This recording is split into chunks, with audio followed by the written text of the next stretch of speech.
Commander Velthera stood on the bridge of her warship, watching the stars through the massive viewing window. Her blue-scaled hands moved across the control panel with practiced ease. She had been patrolling this sector of space for over 20 years, and nothing ever happened here. The outer rim was quiet, boring even. Commander called her second-in-command, Officer Kethron. We're picking up strange energy readings from the next system. Velthera turned her large yellow eyes toward him. The Nexian race was known throughout the galaxy for their sharp minds and powerful weapons. They had been exploring space for thousands of years, meeting younger races and helping them grow. Most species they found were simple, barely able to fly between planets. What kind of energy? She asked. It's not like anything in our databases. The patterns are messy, unorganized, but there's definitely intelligence behind it. Velthera felt a small spark of interest. Finding a new species was always exciting, even if they were usually primitive. Set course for the system. Let's see what we've found. The ship moved through space at incredible speed. Within hours, they reached a small yellow star with several planets orbiting around it. The third planet from the sun was blue and green, covered in water and land. Scans showed it was full of life. There, Kethron pointed to his screen. Multiple ships near the planet. They're small, made of metal, using chemical rockets for power. Velthera looked at the readings and shook her head. Chemical rockets were ancient technology. These beings had barely learned to leave their homeworld. Primitive, she said. But at least they've made it to space. Open a communication channel. The first response came quickly. A voice spoke in their own language, but Velthera's ship translated it automatically. Unknown vessel. This is Captain Dongmin of the Earth Defense Force ship Soul's Pride. Please identify yourself and state your intentions. The voice was calm and strong. Velthera was surprised.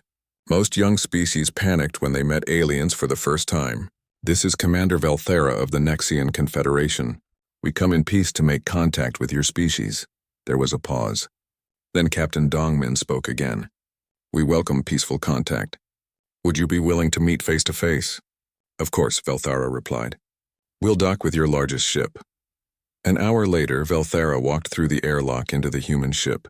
The hallways were narrow and cramped compared to Nexian vessels. Everything looked rough and simple, but clean and well-maintained. Captain Dongmin was waiting for her. He was shorter than she expected, with dark hair and kind eyes. He wore a blue uniform with many small badges. Behind him stood 3 other humans. Welcome aboard, Dongmin said, bowing slightly. This is Dr. He-jin, our science officer. Lieutenant Taeho, my tactical officer, and Engineer So Young, who keeps our ship running.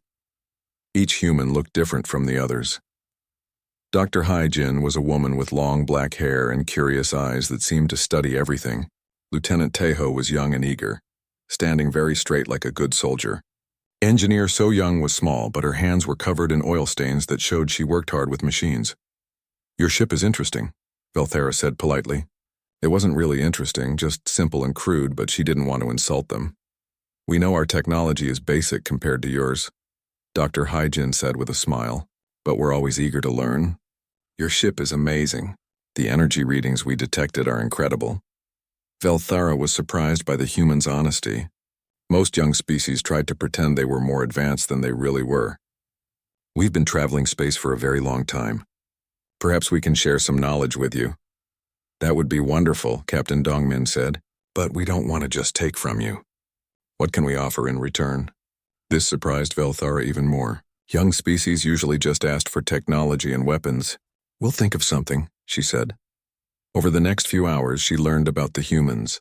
They came from a planet called Earth with over 7 billion of their kind living on it. They had many different groups and nations, but they worked together when facing big challenges. They had only been in space for less than 100 years.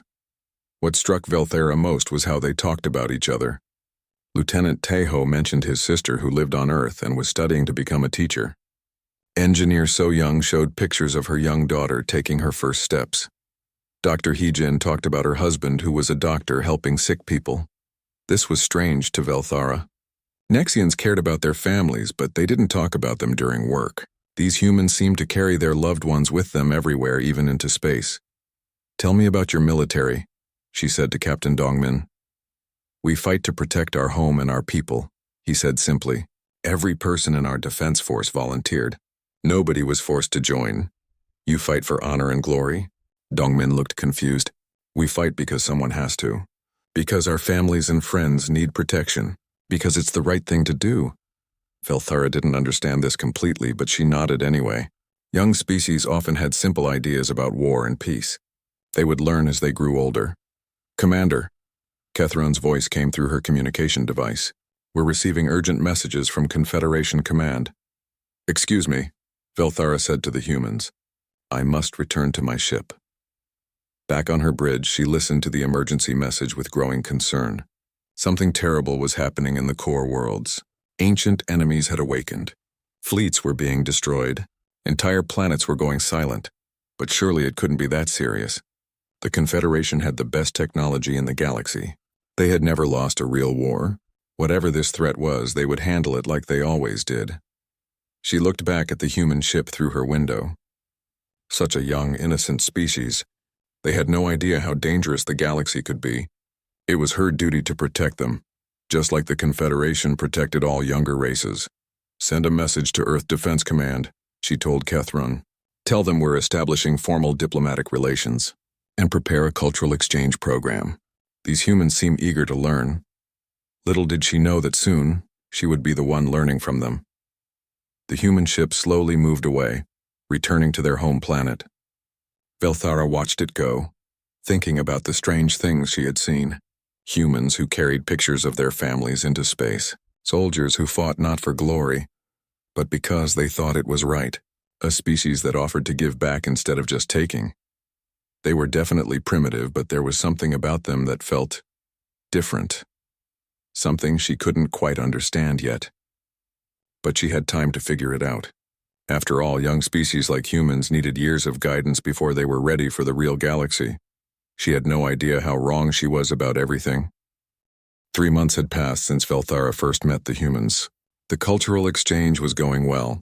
Human scientists were learning basic Nexian technology, while her people studied human culture and history. Everything seemed normal and peaceful. Then the emergency broadcasts started. Velthara sat in her command chair, listening to reports from across the galaxy. Her yellow eyes grew wider with each message. The Krell Empire had gone silent. The Zephyrian Technology Council's homeworld was not responding to any calls. Entire star systems were showing no signs of life.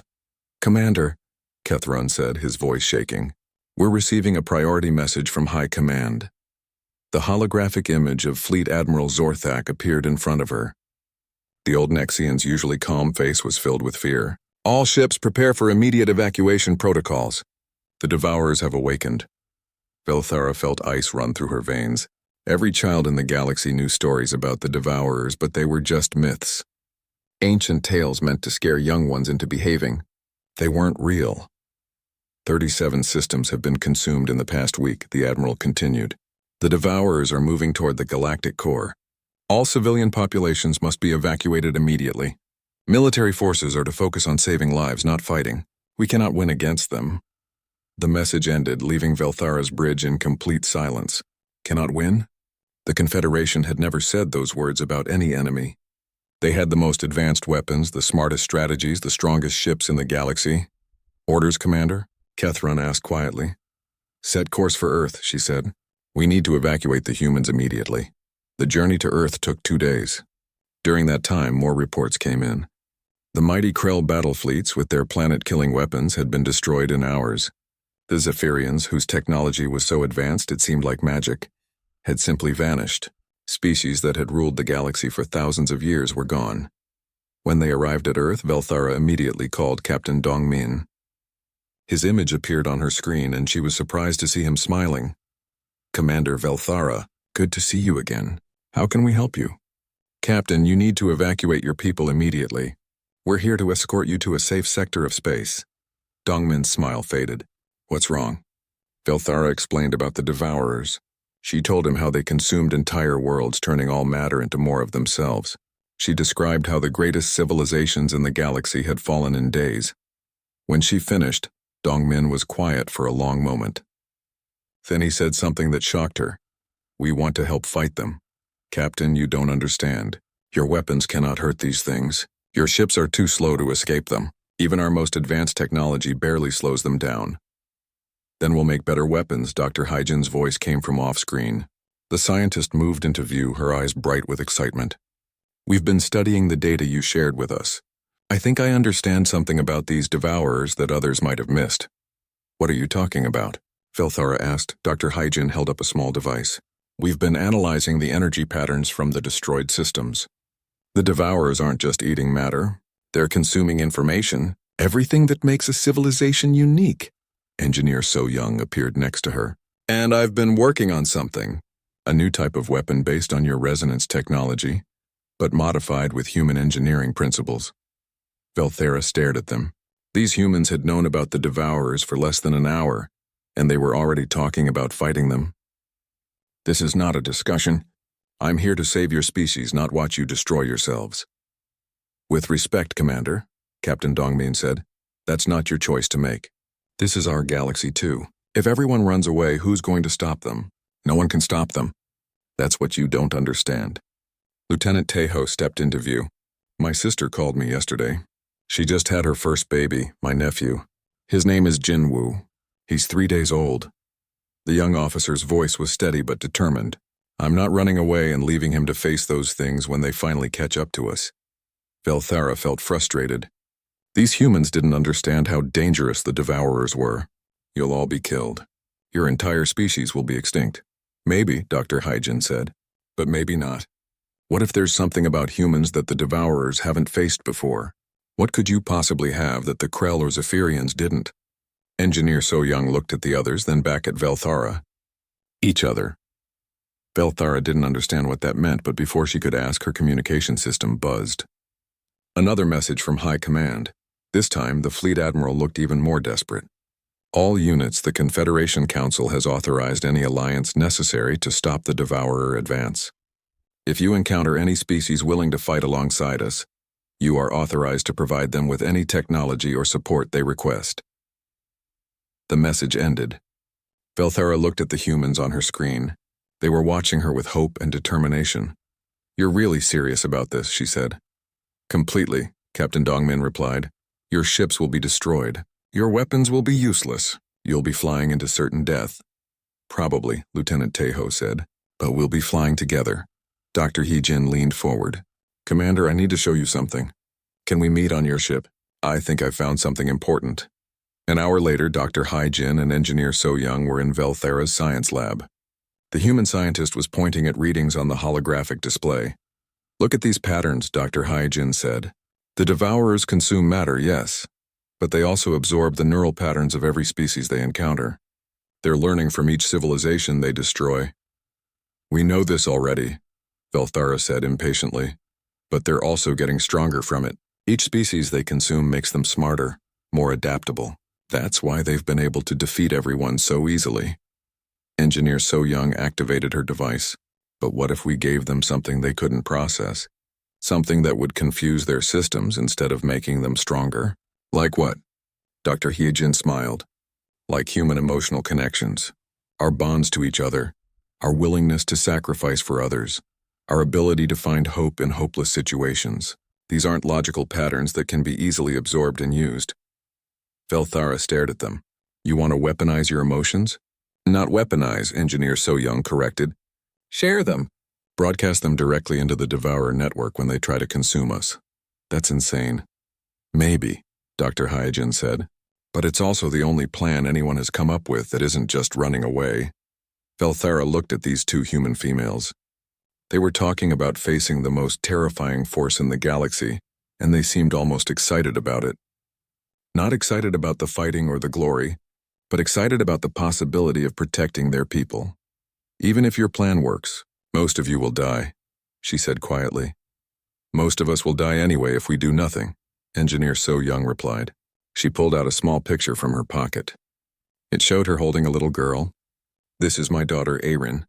She just learned to walk last month. I want her to grow up in a galaxy where she's free to explore and learn and love. The Confederation will try to stop you. They think young species should be protected, not thrown into battle." Captain Dongmin's voice came through the communication system. "Then we won't tell them everything. We'll join as support ships, provide technical assistance, stay in the background until the moment is right." Velthara realized she was looking at something she had never seen before. An entire species willing to face extinction not for glory or honor but for love, for each other, for people they might never meet. It terrified her more than the Devourers did. Nexus Station was the largest military base in the galaxy. Thousands of ships from dozens of species had gathered here for what everyone knew would be the last stand. Velthara had never seen so many different kinds of vessels in one place. The massive Krell battleships looked like flying fortresses, covered in heavy armor and huge guns. The elegant Zephyrian cruisers shimmered with energy shields that bent light around them. The insectoid hive's ships moved in perfect formations like schools of metal fish. And then there were the human ships. They looked so small and fragile compared to the others. Their hulls were simple metal, their weapons were basic projectile cannons, and their engines left trails of chemical exhaust. Every other species at the station had ships that were works of art, displaying thousands of years of advanced engineering. The human fleet looked like it had been built in someone's backyard. "Are you sure about this?" Kethrun asked as they watched the human ships dock. "No," Velthara admitted. "I'm not sure about anything anymore." She had spent the last week in meetings with the Confederation High Command. The reports were getting worse every day. 3 more major civilizations had gone silent. The Devourers were moving faster than anyone expected. Soon they would reach the core worlds. The plan was simple and desperate. Every ship in the galaxy would form one massive fleet. They would meet the Devourers at the Kepler Nexus, a star system with 7 planets that controlled access to the inner galaxy. If they lost there, nothing would stop the Devourers from consuming everything. "Commander Velthara," a voice spoke behind her. She turned to see Captain Dongmin walking toward her. He looked calm, but she could see tension in his eyes. Behind him walked the same team she had met months ago, Dr. Hyejin, Lieutenant Taeho, and Engineer So Young. "Captain," she said. "Are your people ready?" "As ready as we can be," he replied. "Our weapons are loaded, our ships are fueled, and everyone knows what we're fighting for." Dr. Hyejin stepped forward. "Commander, we need to show you what we've developed." They walked to a quiet corner of the station where the humans had set up their equipment. Engineer So Young activated a device that looked like a cross between a weapon and a musical instrument. "We call it a resonance amplifier," she explained. "It takes emotional patterns and broadcasts them as energy waves." "Emotional patterns?" Velthara asked. "Human feelings," Dr. Hyejin said. "Love, hope, fear, anger, sadness, joy. All the things that make us who we are. When the Devourers try to consume our ships, they'll get hit with all of these emotions at once." Lieutenant Taeho held up a small device. "Every human ship has one of these personal transmitters. When we activate them, they'll send everything we're feeling directly into the Devourer network." Velthara stared at them. "You're going to broadcast your emotions as weapons?" "Not as weapons," Captain Dongmin corrected. "As ourselves. The Devourers consume information to understand their enemies, but they've never encountered a species that fights with love instead of hate. This is madness." Engineer So Young smiled sadly. "Maybe, but yesterday I got a video message from my daughter. She drew me a picture of our family with crayons. She spelled "I love mommy" wrong, but it was the most beautiful thing I've ever seen." She activated the device. Suddenly, Velthara felt something she had never experienced before. It was like being wrapped in warm sunlight, but the warmth was coming from inside her chest. She could feel Engineer So Young's love for her daughter, her pride, her fierce determination to protect her. Then the feeling faded, leaving Velthara shaking. "That was just one person's emotions," Dr. Hyejin said. "Imagine what happens when 10,000 humans broadcast all at once." Before Velthara could respond, alarms began sounding throughout the station. Emergency lights flashed red, and the voice of Fleet Admiral Zorthak echoed through the halls. "All ships to battle stations. Long-range sensors have detected the Devourer fleet. They will reach Kepler Nexus in 18 hours. All forces prepare for immediate departure." The next few hours were chaos. Thousands of ships launched from Nexus Station, forming the largest fleet in galactic history. Velthara stood on her bridge, watching the tactical displays as captains from dozens of species coordinated their movements. The human ships took positions at the rear of the formation. Officially, they were there as support vessels. Unofficially, everyone expected them to run when the real fighting started. "Commander," Kethrun said, "we're receiving a private message from Captain Dongmin." The human's face appeared on her screen. "Commander Velthara, I wanted to thank you for giving us this chance. You might not thank me when this is over," she said. "Whatever happens, we're grateful. You treated us as equals when everyone else saw us as children. Lieutenant Tejo appeared next to his captain. Commander, I need to ask you something. If things go badly, will you make sure my sister knows what happened?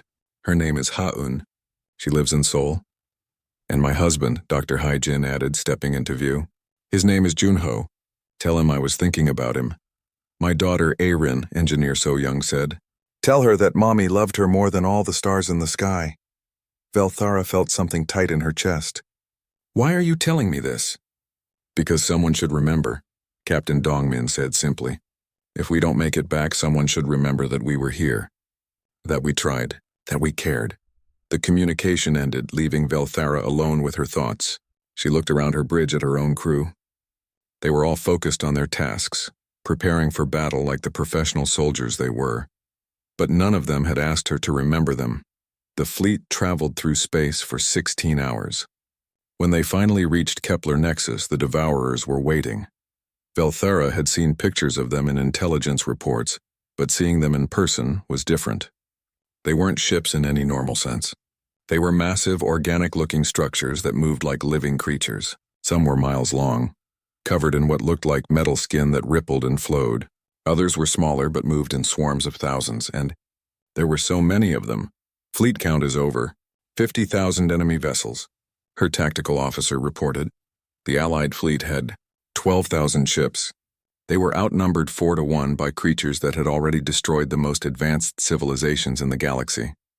All ships, engage at will, came the order from Fleet Admiral Zorthak. The battle began with a massive exchange of energy weapons.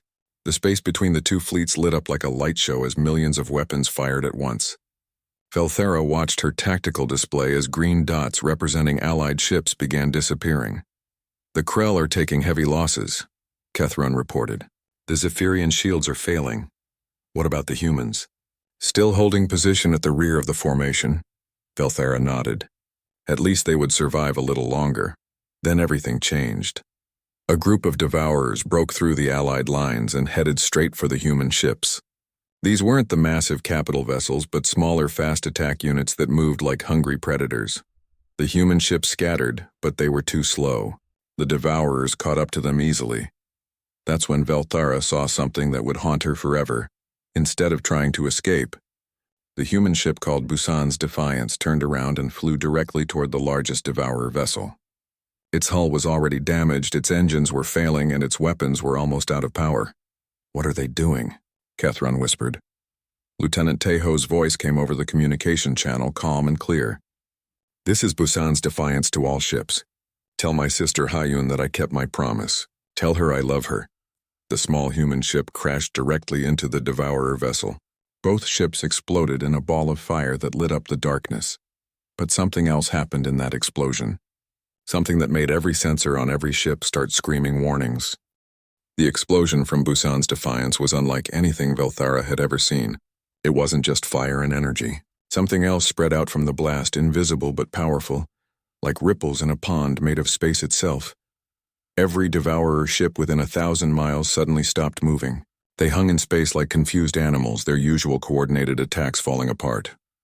What just happened? Kethron asked, staring at his instruments. Before Velthara could answer, Engineer So Young's voice came over the communication channel. All human ships, this is Seoul's pride. The resonance amplifiers are working. Lieutenant Tejo's sacrifice created the opening we needed. All units activate your transmitters now. Transmitters? Velthara said. What transmitters? Then she felt it. It started as a whisper in the back of her mind, like a voice calling from far away. But it grew stronger, becoming a flood of sensations she had no words for. She could feel the love that Engineer So Young had for her daughter. She could sense Captain Dongmin's determination to protect his people.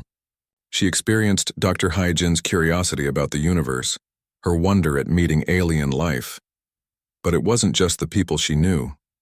Somehow she was feeling the emotions of thousands of humans across the entire fleet.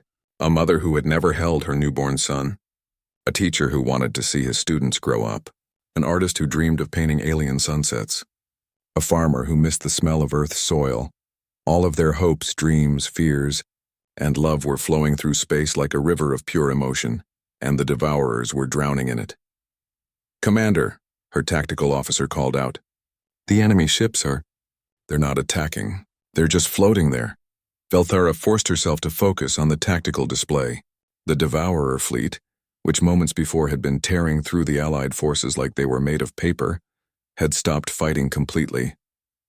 Some ships were spinning slowly. Others were moving in random directions. What are they doing? She whispered. Dr. Hyajin's voice came through the communication system, excited and terrified at the same time. They're trying to process the emotional data, but they can't. Human emotions don't follow logical patterns. Love doesn't make sense to them. Sacrifice for others goes against their basic programming. We're overloading their systems, Engineer So Young added. Every time they try to absorb and analyze what they're feeling from us, it creates errors in their processing networks. Velthara watched in amazement as the tide of battle began to turn. Without the Devourer's coordinated attacks, the Allied fleet started pushing them back. Krell battleships that had been retreating now moved forward, their massive guns tearing into confused enemy vessels. Zephyrian cruisers darted between the larger ships, striking at weak points, but the humans paid a terrible price for their victory. The emotional broadcasting was killing them. Velthara could see human ships going dark one by one as their crews collapsed from the strain of sharing their deepest feelings with the galaxy. The resonance amplifiers were burning out their nervous systems. Captain Dongmin, she called over the communication channel. Your people are dying. You need to shut down the transmitters. Not yet, came his reply. His voice was weak, strained. The main Devourer command ship is still active. If we stop now, they'll adapt to what we've done. They'll find a way to filter out the emotional interference. You'll all be dead before that happens. Better than letting them consume the galaxy, Dr. Hyajin said. Her voice was barely a whisper now. Commander, I need you to understand something. This isn't just a weapon to us. This is who we are. What you're feeling right now, that connection to each other, that willingness to sacrifice for something bigger than ourselves, that's what makes us human. Velthara felt tears running down her scaled face. She didn't even know she could cry. The emotional broadcast was affecting her too, showing her something she had never experienced in her centuries of life. She had always thought she understood what it meant to care about others. Naxians loved their families and protected their people, but what she was feeling now was different. It was deeper, more complex, more painful and beautiful at the same time. The humans weren't just fighting for their survival. They were fighting for the idea that love was more important than logic, that connection was more valuable than efficiency, that some things were worth dying for even if dying accomplished nothing. Commander, Kethron said, his voice full of awe, look at the main Devourer ship. The massive enemy command vessel was behaving strangely. Its surface was rippling and changing color, shifting between different patterns like it couldn't decide what it wanted to be. Smaller Devourer ships were trying to connect with it, but every time they touched the command vessel, they started behaving erratically too. It's like an infection, her tactical officer said. The emotional interference is spreading through their entire network. Engineer So Young's ship, Incheon's Hope, was drifting powerless near the front of the human formation. Her voice came through the speakers so weak it was barely audible. My little Aaron, she whispered, Mommy has to go away now. But I want you to know that everything I did was because I love you. Even this. Especially this. Her ship's power core overloaded, creating another massive explosion. But this time, Velthara was ready for the emotional wave that followed. She felt Engineer So Young's final moments, her thoughts full of her daughter's laughter, her husband's smile, the feeling of holding her child for the first time. And she felt something else. Something that terrified her more than any weapon ever could. She felt Engineer So Young's complete and total peace with her decision. The human woman wasn't afraid of dying. She wasn't angry about the unfairness of it. She was grateful. Grateful that she had been able to protect the people she loved even if it cost her everything. This is Seoul's pride. Captain Dongmin's voice came over the channel. All remaining human vessels prepare for final resonance burst. We're going to hit their command ship with everything we have left. Captain, no! Velthara called out. You've done enough. The Devourers are already retreating. Retreating isn't enough, Dr. Hyjin said. They'll come back stronger having learned from this encounter. We need to make sure they understand something that will change them permanently. What? That there are things in this universe more powerful than hunger, more lasting than consumption. more important than survival itself. The remaining human ships formed a circle around the Devourer command vessel. There were only a few dozen left out of the thousands that had started the battle. Their hulls were scarred, their weapons were exhausted, and their crews were dying. But their resonance amplifiers were still working. "For everyone we've ever loved," Captain Dongmin said. "For everyone who will never have the chance to love. For the idea that caring about others is what makes life worth living." The final emotional broadcast hit the Devourer command ship like a tidal wave of pure human experience. Every moment of joy, every act of sacrifice, every tear shed for another person's pain, every laugh shared between friends, every parent's pride in their child, every person's hope for a better tomorrow. The command ship didn't just shut down. It transformed. Its dark, predatory surface began to glow with soft, warm light. The rippling metal skin smoothed out, becoming almost crystalline. And then, for the first time in recorded history, a Devourer vessel opened a communication channel. "We understand," came a voice that sounded like wind through metal. "We have consumed knowledge, information, memory, but we have never tasted love. It does not make us stronger. It makes us different. It makes us more." Velthara stared at her screens in complete shock. The Devourers weren't just retreating. They were changing. She could see other ships in their fleet beginning to glow with the same warm light. But when she looked for the human ships, most of them were dark and silent.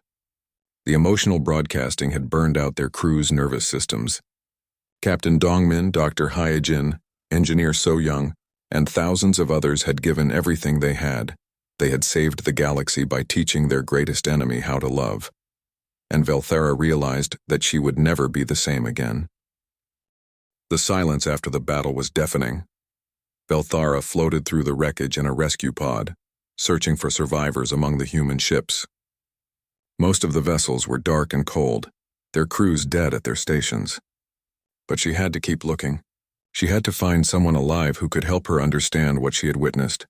Sol's pride was still intact, but barely. Its hull was cracked in dozens of places and its engines were completely dead.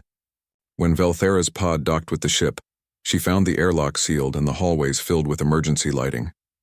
She made her way to the bridge, her heart pounding with an emotion she couldn't name.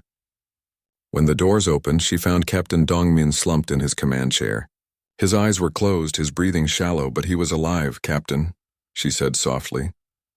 His eyes opened slowly. When he saw her, he tried to smile, but the effort seemed to exhaust him. "Commander, did we win?" "The Devourers have withdrawn," she said. "Their command ship is different now, changed. They're communicating with us, trying to understand what happened." Dongmin nodded weakly. "Good. That's what we hoped for." Velthara knelt beside his chair. "Captain, I need to ask you something. How did you know this would work? How did you know that sharing your emotions would stop them?" "We didn't know," he admitted. "Dr. Hyejin had a theory, but we weren't sure. We just knew that running away wasn't an option." "But you were willing to sacrifice your entire species based on a theory?" Dongmin looked at her with tired eyes. "Commander, do you have children?" "No. Nexians don't form family bonds the way other species do. We reproduce, but we don't attach. Then this might be hard for you to understand. But imagine you had a child, someone you loved more than your own life. And imagine that child was in danger, and the only way to save them was to risk everything you had. Would you hesitate?" Velthara thought about Engineer So Young's face when she talked about her daughter. The pure joy and fierce protection she had seen there. "No," she said quietly. "I don't think I would." Now imagine that feeling, but extended to every human who has ever lived or ever will live. That's what we were fighting for. Not just our own children, but everyone's children. Every person who deserves a chance to grow up to love, to create something beautiful in this universe. Footsteps echoed in the hallway behind them. Dr. Hyejin stumbled onto the bridge, supported by two human medics. Her face was pale and her hands were shaking, but she was conscious. "Commander Velthara," she said, her voice hoarse. "I'm glad you're here. There's something important you need to understand about what happened. Dr. Hyejin, you should be resting." "No time for that." She activated a portable display unit that showed energy readings from the battle. "Look at these patterns. The emotional resonance we broadcast didn't just confuse the Devourers. It changed them on a fundamental level." "Changed them how?" "They've been consuming information for millions of years, but it was all logical data. Facts, memories, technical knowledge. They never encountered emotional information before. Love, hope, sacrifice. These things don't follow the same rules as other kinds of data. Captain Dongmin struggled to sit up straighter. It's like trying to solve a math problem with poetry. The tools don't work. Exactly, Dr. Haijin said. But instead of rejecting the emotional data, they tried to integrate it into their consciousness. And that integration is changing how they see the universe. Belthara stared at the readings. Are you saying we accidentally converted them? Not converted, evolved. We showed them that there are ways of existing that they never considered before. Ways that involve connection instead of consumption, creation instead of destruction. A new voice spoke from the communication system. It was the strange wind-through-metal voice of the Devourer command ship. Vessel Soul's Pride. This is the entity you knew as Devourer Prime. We request permission to approach. Captain Dongmin and Dr. Haijin exchanged glances. Granted, Dongmin said. Through the bridge windows, Velthera watched as the massive Devourer command ship slowly approached. But it was completely different from before. Where once it had been dark and predatory, now it glowed with soft, warm light. Its surface was smooth and crystalline, beautiful in a way that made her chest feel tight. We have been experiencing what you call emotions for the first time, the voice continued. The sensation is overwhelming. We understand now why you were willing to sacrifice yourselves for others. The connections you form with each other create a value that exceeds individual survival. Are you still going to consume planets? Dr. Haijin asked. No, consumption was driven by hunger, by emptiness. We feel full now. Complete. We wish to learn more about these emotional connections. We wish to understand how to create instead of destroy. Velthera felt something break inside her chest. Not break like damage, but break like a dam bursting. All the emotions she had felt during the battle came flooding back, but now they were mixed with her own feelings. Wonder at what she had witnessed. Grief for the humans who had died, and something else, something that terrified her more than any enemy ever could. Envy. She envied the humans their ability to feel so deeply, to connect so completely with each other. She envied their willingness to sacrifice everything for love. She envied their capacity to see beauty and meaning in the face of destruction. Commander, Captain Dongmin said, noticing her expression. Are you all right? I don't know, she admitted. I don't know what I am anymore. Dr. Haijin moved closer to her. The emotional resonance affected you too, didn't it? All the non-human crew members who were exposed to it. You felt what we feel? Yes, and I can't go back to not feeling it. I can't pretend that what I experienced wasn't real. Then don't, Captain Dongmin said simply. But my people, the Confederation, they won't understand. Nexians don't form emotional attachments. We don't sacrifice ourselves for abstract concepts like love or hope. We're logical, practical, efficient. And how's that working out for you? Dr. Haijin asked gently. Velthera thought about her life. Centuries of following orders, completing missions, advancing through the ranks. She had been successful by every measure her society used. She had wealth, rank, respect, but she had never felt the joy that Engineer So Young showed when talking about her daughter. She had never experienced the sense of purpose that drove Captain Dongmin to risk everything for strangers.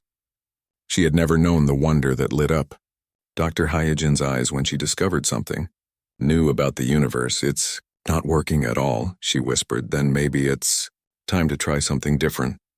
Dongmin said. Over the next several hours, Velthara helped coordinate the rescue operations. Most of the human crews had died during the final resonance broadcast, but several hundred had survived. They were traumatized, exhausted but alive. As she worked alongside them, she began to notice things she had never paid attention to before. The way they comforted each other without being asked. The way they shared their limited supplies without keeping count. The way they spoke about the dead not with sadness, but with gratitude for what those people had given them. Lieutenant Taiho's sister Ha-Yun had been contacted on Earth. When she received the news of her brother's death, her first words were not about her own loss, but about whether his sacrifice had saved lives. Engineer So Young's daughter Erin, only 2 years old, would never remember her mother. But the other human survivors were already making plans to tell her stories about the brilliant woman who had loved her enough to save the galaxy. This was what Velthera had felt during the battle. This network of care and connection that extended beyond individual survival, beyond logical self-interest, beyond anything she had been taught was important, and she wanted to be part of it. When the rescue ships arrived from Earth and the Confederation, Velthara made a decision that would change her life forever. "Captain Dong Min," she said as the medical teams prepared to transfer him to a hospital ship, "I want to request a permanent assignment to work with human forces." He looked surprised. "Why?" "Because I need to learn how to be alive instead of just existing. And I think humans are the only ones who can teach me." Dr. Jin, being loaded onto a medical stretcher, overheard them. "Commander, you realize this will probably make you an outcast among your own people?" "I know." Velthara looked out at the transformed Devourer ships, still glowing with their new understanding of love and connection. "But I've seen what happens when you choose to grow instead of staying the same. I've seen what's possible when you're willing to risk everything for something greater than yourself." "And what's that?" Captain Dongmin asked. "You become more than you ever thought you could be," she said. "Even if it terrifies you." The medical teams took the human survivors away to be healed. Velthara stood alone on the bridge of Soul's Pride, looking out at the stars. Tomorrow she would have to file her report with the Confederation. She would have to explain how humans had accomplished something that the greatest civilizations in the galaxy had failed to do. She would have to find words for the horror she had experienced. Not the horror of facing the Devourers, but the horror of discovering that everything she had believed about strength and survival and purpose was incomplete. The day she faced true horror was the day she fought alongside humans.